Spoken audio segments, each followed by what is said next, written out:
नमस्कार मित्रों, हिंदी ज्ञान पथ में आपका स्वागत है। मित्रों, हम समय समय पर हिंदी से जुड़े छोटे छोटे विषयों पर वीडियो लेकर आपके समक्ष प्रस्तुत होते हैं। मित्रों, इसी श्रृंखला में हमारी आज की वीडियो का विषय है हलंत क्या है।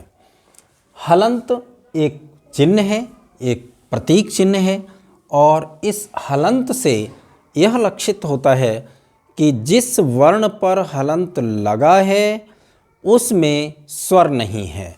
देखिए, हलंत शब्द दो शब्दों को से मिलकर बना है, हल प्लस अंत। हल का अर्थ होता है व्यंजन, अंत बाद में, अर्थात हलंत चिन्ह जिस शब्द में, जिस वर्ण में कहिए लगा है उस वर्ण में स्वर नहीं है, अर्थात व्यंजन है। जैसे यहाँ पर इसी शब्द को हम ले लेते हैं, हल में ला में हलंत लगा हुआ है, इसका मतलब है कि ला में व्यंजन नहीं है। जैसे ये हल में हा में व्यंजन है, सॉरी हा में स्वर है, हा और आ, हा प्लस आ, ये दो को मिला करके हा बना है।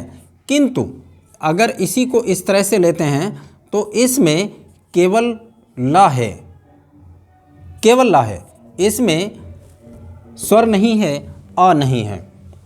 हल है अंत में जिसके, हलंत शब्द का अर्थ है हल है अंत में जिसके। इससे ये पता लगता है कि इस व्यंजन में, इस वर्ण में स्वर नहीं है, केवल व्यंजन है।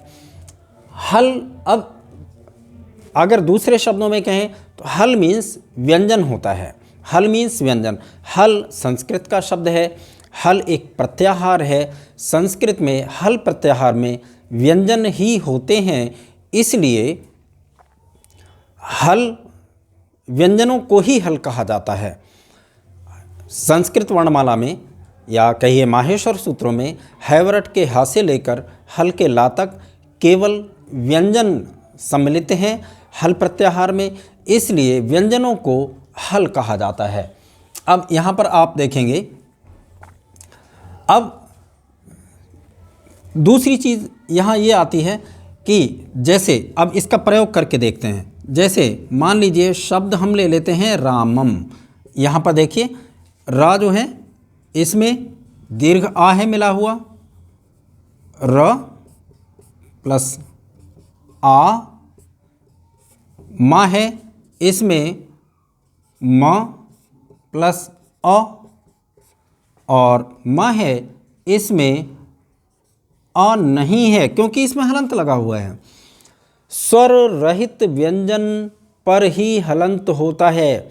ध्यान कीजिए, आपने क्या किसी स्वर पर हलंत लगा हुआ देखा है, हलंत का चिन्ह लगा हुआ देखा है? नहीं, कदापि नहीं, देखेंगे भी नहीं। अगर कहीं भूलवश लग भी गया है किसी पुस्तक में तो समझ लीजिए वो भूलवश लगा है, वो शुद्ध नहीं है, क्योंकि उसका मतलब ही है स्वर रहित। तो स्वर पर अगर हलंत लगा हुआ है तो स्वर रहित कैसे हो सकता है?